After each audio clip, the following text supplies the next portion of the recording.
como cada lunes, damos inicio a la columna de historia con el señor Aníbal Barcelona en el día de su cumpleaños. ¡Feliz cumpleaños otra vez! ¿Cómo le va? ¿Qué tal, Renata? Muchas gracias, muy amable, gracias por la bienvenida. Bueno, y celebrando aquí al aire, haciendo radio, y siguiendo ahí, intentando reflexionar sobre la historia, sobre nuestros procesos históricos, algunos de ellos. Sí, venimos desde hace un poquito más de un mes, ya. Sí. No, un mes, Bien. pongámosle. Trabajando sobre un libro de Gregorio Seltzer, la cronología de las intervenciones extranjeras en América Latina, pero en particular de Estados Unidos, ¿no? Y hoy vamos a abordar el tomo 4 de esta obra enorme, que, bueno, cada tomo tiene más de 500, 600 páginas. Claro. Así que es inabarcable. Sí, y menos en este formato que uno intenta hacer un repaso repaso rápido, pero no está bueno, Está bueno. Está Sí. bien. Bueno, en el prólogo escribe la gran Pilar Calveiro, también que estuvo en el exilio en México y se graduó como licenciada en Ciencias Políticas. Después, bueno, tiene un largo recorrido académico, llegó a magíster, doctorado, una de las grandes politólogas que, entre otros trabajos, hizo sobre poder y desaparición en la Argentina. Y ella escribe el prólogo y nos adelanta que tal vez este trabajo de Seltzer, el cuarto tomo, es el menos logrado, en el sentido que en esto de andar corriendo de un lado a otro, él recopilaba materiales diplomáticos, recortes periodísticos, como se hacía antes, cuando no existía internet. Habrá que volver, ¿eh? Claro, y recortaba y pegaba, y en esto de andar de país en país, bueno, parte del archivo se le perdió y después recopiló en la medida que fue memoriando. Claro. y algunas cosas quedaron inconclusas. Yo tomé nota ayer leyendo un poquito, repasando este largo trabajo, que el tomo se queda muy corto, por ejemplo, con el golpe de Estado en 1955 en la Argentina contra Perón. Tal vez porque, bueno, Seltzer no era muy amigo del peronismo y de sus políticas. Bueno, en la revolución, en la del 55, pasó un poco eso, que peronistas, no peronistas, hubo ahí como un revoleo de personajes pensantes que tuvieron que igual, que fueron censurados, ¿no? Así es. Y entonces circunscribe con relación al golpe del 55 mucho la controversia que había entre el gobierno del general Perón con la Iglesia, restando por ahí importancia a otros factores de poder como las Fuerzas Armadas ligadas al proyecto liberal histórico y fundamentalmente alineado a Estados Unidos, ¿no? En esto también de calificar a Perón como ligado al eje. Pensemos en aquel momento, en el inicio del peronismo, todavía estaba muy abierta la grieta en relación a la participación en la guerra. Argentina había sido neutral en la guerra, como históricamente lo había sido también en la Primera Guerra Mundial durante el gobierno de Irigoyen, digamos en la postura histórica de la Argentina fue mantenerse neutral a los conflictos internacionales. Sí. Esto se rompió en la época del menemismo con todas las consecuencias que tuvimos y actualmente no existe, porque bueno, todo eso sigue una historia que tiene que ver con la doctrina Drago y una serie de cuestiones, pero que bueno, nos llevaría mucho tiempo profundizarlo. Otro factor descuidado en este tomo es la creación de la Escuela de Panamá o Escuela de las Américas, que fue la que unificó la formación de los cuadros militares en América Latina y que tuvieron amplísima participación en los distintos golpes con la misma hechura, ¿no? Sí. La lucha contra el comunismo, la lucha contra La fórmula que después claro, vimos replicarse en muchos lugares, o sea, de acuerdo a los contextos diferentes, pero sí, la fórmula es la misma. Uh-huh. Y lo que también advierte Pilar Calveiro, que no está tan presente la cuestión del Plan Cóndor. El Plan Cóndor era aquel plan unificado de aquellas dictaduras que, entre otros, creo que fue en Uruguay que se reúnen Pinochet, Videla, el presidente de facto de Uruguay, creo que era Bordaberry en ese entonces, y que llevan adelante este plan de unificación de las inteligencias y bueno, y detener en cualquier lugar, ¿no? Sí. Acá en la Argentina detuvieron muchos ciudadanos, bueno, fue asesinado Prats, fue asesinado Michelini, que había sido senador del Frente Amplio Uruguayo, y funcionó un plan de exterminio en distintos campos de concentración de la ciudad de Buenos Aires. Entonces, volviendo sobre Poder y Desaparición de Pilar Calveiro, es un libro imprescindible para entender, porque además fue escrito en 1998, cuando poco se hablaba de memoria, verdad y justicia, digo, en el tiempo del menemismo, y bueno, puso en agenda esto, lo que había sido la trama siniestra del terrorismo de Estado en la Argentina, íntimamente articulada a las políticas de la CIA, el Pentágono, y bueno, que yendo a la cuestión del libro de Seltzer y los inicios de esta segunda mitad del siglo XX, apenas finalizada la Segunda Guerra Mundial, Estados Unidos se embarcaba y ponía en marcha una maquinaria de lo que llamaban la lucha contra el comunismo, ¿no? Es decir, en los años de la Guerra Fría, de la bipolaridad, es decir, bueno, aquellos que, y enmarcar dentro de lo que ellos consideraban el comunismo, sí, a todo, qué sé yo, la iglesia en opción por los pobres, los curas villeros, todo, la teología de la liberación, todo era puesto, o los movimientos, como le llamaban los populismos, sí, como el peronismo o el Partido Novo en Brasil de Getúlio Vargas, que despectivamente siempre han llamado populismo a todos aquellos movimientos nacionales, populares. Es que necesitan esa polaridad, ¿no? Claro. De derecha a izquierda. Hay un forzamiento a no ver la diversidad que puede haber en esos polos y comunismo, ¿no? Como sí, necesitan de eso. Claro.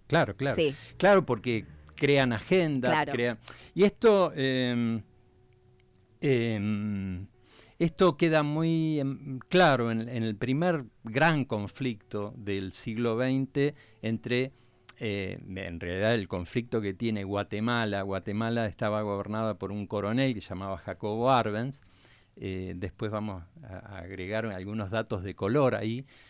Jacobo Arbenz lleva adelante políticas entre 1944 y 1954, que es derrocado, políticas de justicia social parecidas a las que llevó adelante el peronismo en esa década de 1945-1955. Es prácticamente la misma, el mismo molde, con algunas cuestiones mucho más profundas, como por ejemplo llevar adelante una reforma agraria que tocó intereses de la Fruit Company, que habíamos hablado la semana pasada. Sí. Entonces, ahí le cayó el mote, es un gobierno comunista que hay que derrocar a lo que sea. Y claro, Guatemala es un país muy chiquito en Centroamérica, con fronteras muy calientes en ese momento, con dictaduras en Honduras, con la dictadura de Anastasio Somoza en Nicaragua, que, bueno, reclutaron mercenarios que se fueron infiltrando en las fronteras porosas de de Centroamérica y que terminó derribando a este gobierno popular. Años después, Arbenz, ya en el exilio en Cuba, en la Cuba revolucionaria, va a decir: Cuba va a ser indestructible porque Cuba el pueblo está armado. El error mío fue no haber armado al pueblo. Y digo el dato de color, es que un ciudadano más, pero también con funciones en el área de salud, era el Che Guevara, el joven Che Guevara, que bueno, venía de ese gran trabajo de conocer la realidad de América Latina, que también le permitió al Che Guevara, siendo de una familia burguesa, admitir en América Latina que el peronismo no era el monstruo que había mamado en su casa, ¿no? Es decir, bueno, él era Guevara Lynch. Obvio. Y por lo tanto, cuando salió a la América, se fue encontrando con realidades que distaban mucho de esa Argentina del peronismo, ¿no? Por ejemplo, en Perú sufre un terremoto y lo primero que llega en esos años es la ayuda humanitaria de la Fundación Eva Perón. Sí. No llevando cualquier cosa, llevando medicina, no llevando fideo y arroz. Por supuesto, en un terremoto todo es necesario, pero... Sí, pero viste que está, no sé, cosas, ay, te llevo ropa, bueno, no, necesito otras cosas. Claro. Sí. Llevando todo lo necesario, y eso lo fue modificando al Che en su viaje, y cuando llega a Guatemala se empieza a trabajar. Yo no tengo acá bien el dato, si ocupó algún área del área de salud, pero seguramente se puso el guardapolvo y fue a algún hospital a trabajar. Lo cierto es que entre los que reclamaban armas al gobierno de Arbenz para defender el proceso revolucionario de Arbenz, era el Che Guevara. El Che Guevara salva su vida porque al momento del golpe la embajada argentina dio refugio a los distintos ciudadanos argentinos y no argentinos que estaban en peligro sus vidas. Esto fue en el 1954 e inmediatamente pasa a México y ahí conoce a Fidel Castro. Digamos, cómo se articula, si tal vez sin la ayuda del gobierno de Perón en aquel 54 y la apertura de la embajada argentina en Guatemala, tal vez el Che Guevara no hubiera salvado su vida, tal vez no hubiera pasado a México y tal vez no hubiera conocido a Fidel Castro. Tantas cosas, ¿no? Fortuitas que, bueno, hicieron la historia que tenemos. Claro.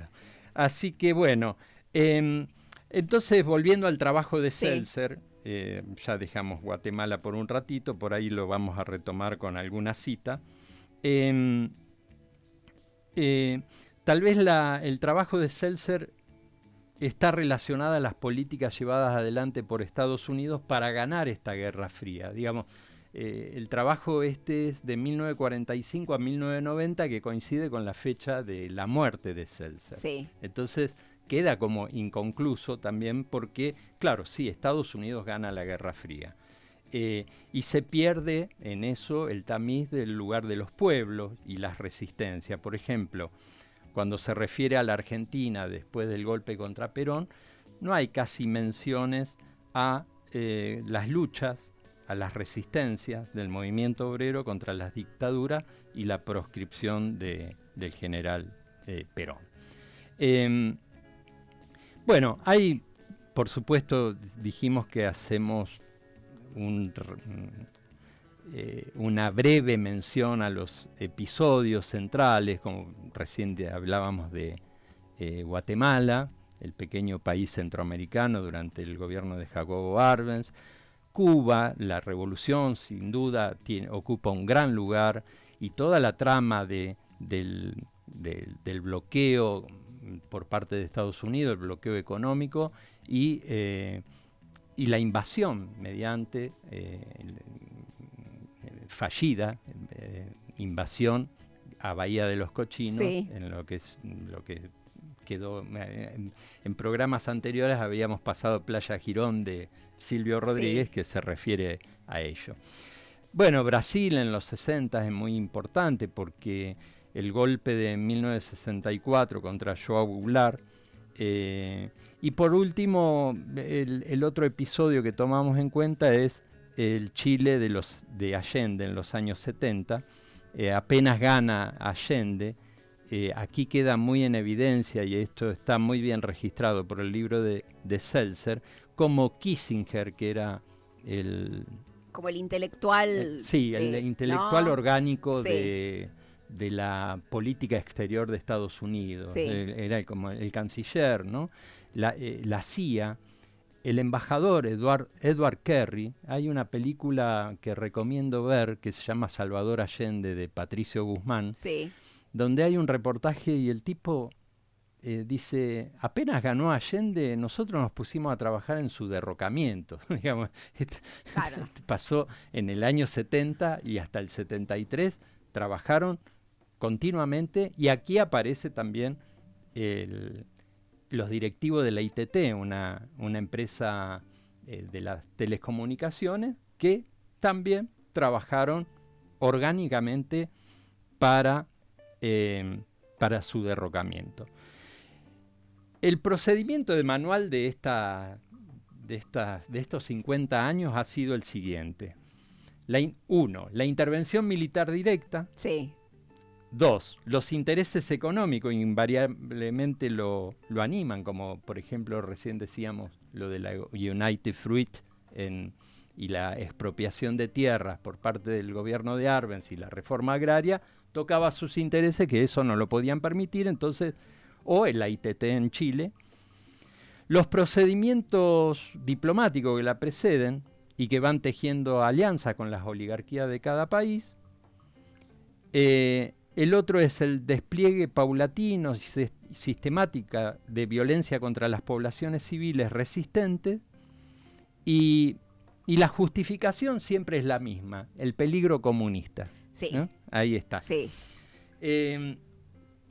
Voy a citar, no quiero perder de vista una figura que tuvo mucho predicamento en este inicio del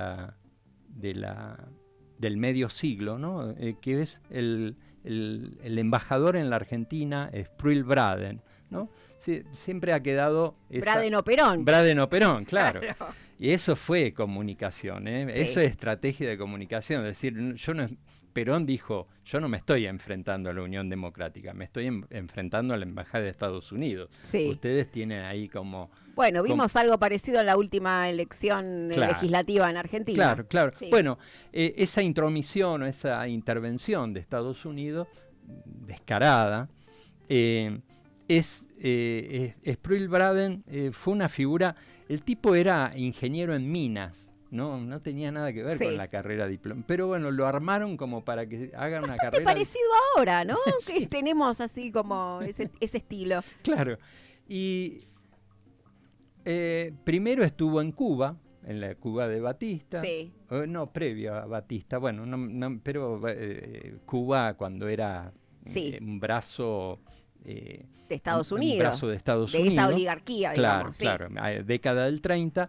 Después interviene en la guerra, en la mediación de la guerra Chaco-Paraguayo, que hacíamos mención la otra vez, entre Paraguay y Bolivia, y que el petróleo está de por medio. Y después lo mandan a la Argentina. Antes pasó por Colombia, siempre lugares explosivos. Sí. Y en Argentina va a tener una participación, porque llega en el año 45, cuando justo Perón se lanza a la carrera, y bueno, hay que frenarlo a como sea. Y quiero hacer dos citas, y no sé, decime cómo estamos. Tenemos un ratitito más. Ah, bueno. Quiero hacer, a ver si logro, pero bueno, hay dos citas del libro, porque el libro empieza con un reportaje a Braden en el año 1956. 1946. Un reportaje que le hace un tal Fisher. Y dice, Braden le pregunta sobre el papel que está jugando en Argentina. Todavía no fue las elecciones que Perón había ganado en 1946. Y Braden dice, hay un hecho básico acerca de la Argentina, señor Fischer. La mayoría del pueblo argentino ha sido siempre pro-democrático y se ha opuesto a la dictadura totalitaria. Ello es hoy mucho más cierto que nunca. Un buen ejemplo de la oposición al régimen fascista, así lo catalogaba a Perón, y bueno, Perón era ministro en ese régimen, fue la magnífica Marcha de la Constitución y de la Libertad realizada en septiembre último. Se estima que 500.000 de argentinos desfilaron por las calles de Buenos Aires ese día. Mujeres de la sociedad y hombres en traje de mecánico marcharon lado a lado. Fue impresionante demostración en favor de la democracia llevada a cabo a pesar de todos los obstáculos posibles antepuestos en su camino. Bueno, eso dice la marcha de septiembre. Después en octubre fue la del 17 de octubre. Claro. Y hace caso omiso, porque ahí fue, de nuevo, lo reiteramos, para ello era el aluvión zoológico. Claro, tremendo, como las cabecitas negras, todos claro. Las patas en la fuente. Claro. Después, el reportaje es imperdible.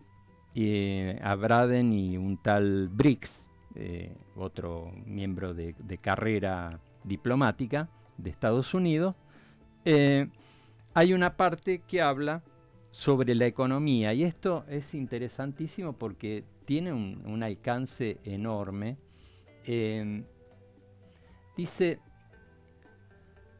Habla del momento de posguerra.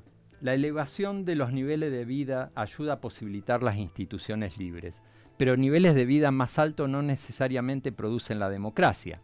Y acá dice, los alemanes tenían niveles de vida muy altos en lo que esto respecta a una proporción más alta de ilustración que la mayoría de sus vecinos, pero no eran democráticos, ni pacíficos tampoco.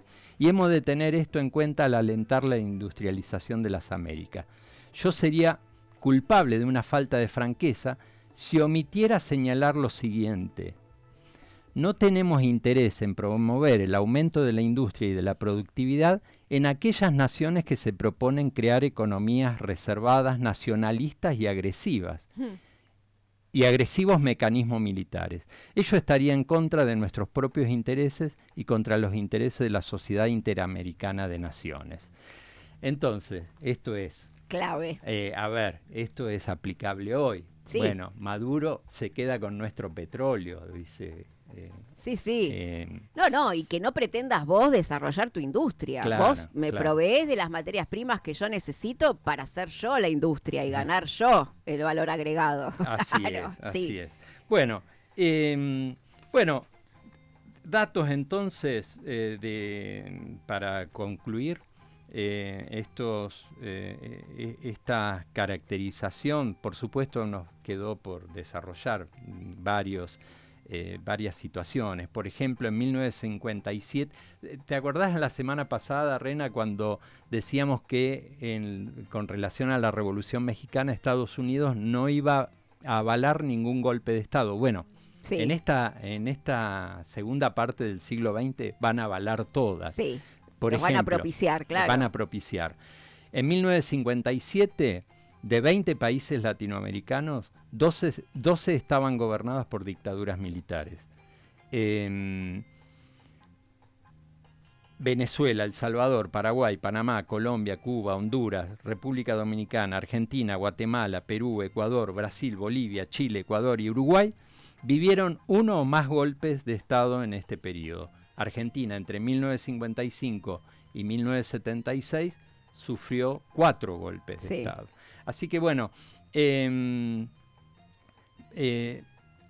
hay mucho para seguir. Si te parece, la semana que viene continuamos. Perfecto. Ya no con Seltzer, porque Seltzer dejó aquí hasta en los 90, pero vamos a ver cómo desde el 90 para acá fueron creando otras estrategias, ya no el golpe militar porque no les servía, no les redituaba, empezaron con la estrategia del lawfare, claro, el golpe. Fueron viendo, igual no, mi sensación es que se fueron solapando métodos. Claro. ¿No? Decís, bueno, ya lo militar cumplió su ciclo, ya lo pusimos al frente, ahora, bueno, vamos socavando de otra forma la posibilidad de que emerjan otros contrincantes, ¿no? Claro.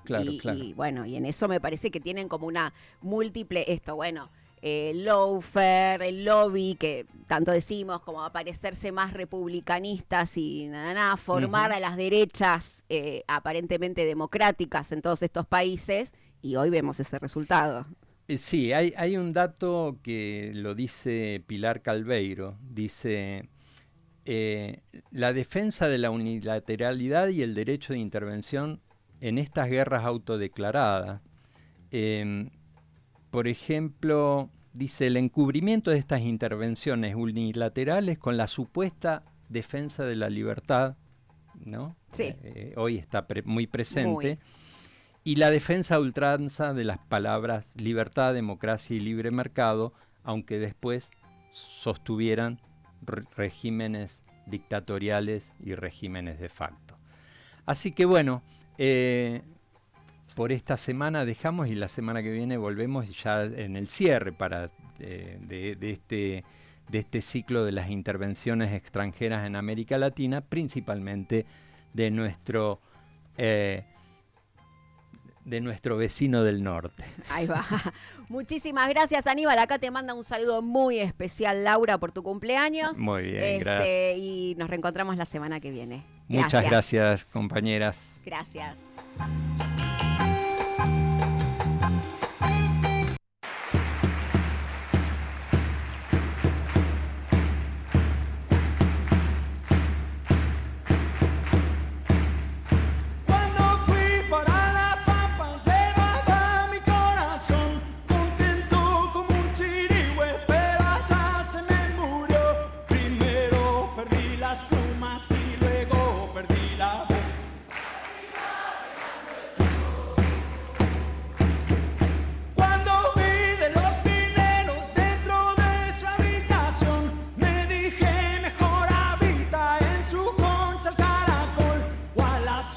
De las veces el refil